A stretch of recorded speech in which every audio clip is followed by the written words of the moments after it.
Hi, so I thought I'd try a vlog style video today. Unfortunately, as you can see in the trees, it's pretty windy, but we shall try. So that pond down there is leaking, and in the next few weeks it's going to get drained of its water and a new liner put in. So to save some of that water, we're going to be putting in those two 5,000 litre JoJo tanks, which is going to pump water from this top section of our waterfall, which you may be able to see flows all the way down into the pond down there. That has a 2.5 kilowatt pump that pumps the water up to here. We're going to then put a submersible pump going from here around and in under this pot plant. There's a drain. It's going to come along this drain, up and out, go up this wall, around the stairs, following that white pipe, and end up on this ledge. As you can see, we've cleared out where we're going to cast the foundations for those two tanks, and we're just waiting on the concrete mix. This pipe that's sticking up and this one that's just standing open, they drain from the grass up at the top there. That we're going to try put into the tanks. We're not sure if it'll work yet. While I'm down here, I thought I would show off the garden. Unfortunately, we also have people hitting stuff in the background and grinding and jackhammering, as you will hear, but I'll try my best. So we'll start off at this section. That's obviously where the tanks will be going. We come around, we've got a flower bed at the end of the garden there. This is unfortunately a thorn tree, which I had the crappy job of putting in these fairy lights with massive thorns like that. And we managed to get in. It looks very nice at night. Down there near that house is a rose garden. We come down this slope. We've got a bed of lavender just next to us. That bridge crosses over the sort of waterfall we've got going.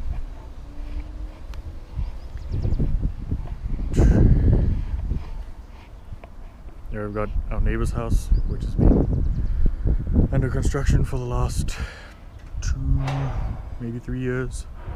Unfortunately, nothing ever happens there. As you can see, here's the pond up close. Those rocks in the middle should be covered. And that pipe over there, the water level's normally up to it.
this is our massively oversized generator. You may have seen it in my previous video.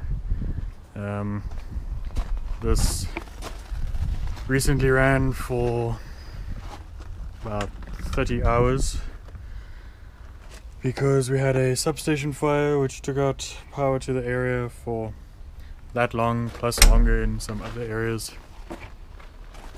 And unfortunately burns through a lot of diesel. Those 30 hours took about 120 liters. This is the outside unit for the aircon that sits behind that window. We have a server cabinet in its own dedicated room with our meter server inside, as well as the switch and Dell 4-node C6100, if I'm not mistaken. That has a few virtual machines going. That's great for doing distributed video encoding. It also is the main termination point for fiber that runs along in the ground. You can see where this pot plant is over here. There is sleeving running in the ground along the driveway and ends up going across just there and into the garage over there. And that links the two switches in the house to the server room. And then the guardhouse in the very back corner over here also has fiber running to it for a camera at the gate. If you look up there, you might be able to see a camera over there, as well as there, and a few down here. We're using hike vision or night vision, depending on how you want to pronounce it. 3 megapixel bullet cameras throughout. For the price, I found them to be extremely good cameras. Haven't given any problems. I think we've been running these two down here for the last year and a half without any issues whatsoever. The switch that powers the majority of the cameras is an HP 2910, as far as I know. That sits in that cabinet. Yes, I know the cable management is really poor, but it's the best I could do. The switch is unfortunately too long for that cabinet, so hence you can see it sitting up a bit. But yeah, that there's two core fibers running up to the server room with a 48 port Netgear switch. I'm hoping to upgrade that to a 24 port with 10 gigabit, but that will still be a long time. These are the fittings that are going to be used for the tank. They're very much overkill. They're 40 millimeters on the backside there, out to a 50 millimeter ball valve through. This T is going to join the two tanks, and that ball valve at the back and coupler will be what comes out, and that will go to a boost pump which will pipe water into our irrigation system. This little pump over here is a 180 watt pump that's going to go into the top of the waterfall that I showed earlier. Considering how little power it uses, it's rated at 6 meter head with 30 liters per minute, which is very good. The next pump up from that is an 800 watt pump and can only just manage to do that sort of head at that flow rate. But in all fairness, considering we have to run the giant pump down in the pond there to get the water up here, it doesn't really matter that that pump uses so little power because we're just using a ton of power anyway. Once the tanks are in place over there, we're going to, as I mentioned, get a boost pump that's going to push the water out from those tanks and tie into the irrigation system. It's somewhere around here you can see the main water feed from this solenoid and down there, and around the corner there are a few other solenoids. So that booster pump will come down following the same sort of path that the pump that's going in there followed, and we'll bring water around the corner here, and we'll tie in to the main line somewhere here with two ball valves, one to isolate the municipal water and then one to allow the pump to flow and vice versa, as well as a non-return valve so that we don't pump not so clean rainwater / dirty pond water into our municipal water feed and poison us all. That would be pretty bad. So yeah.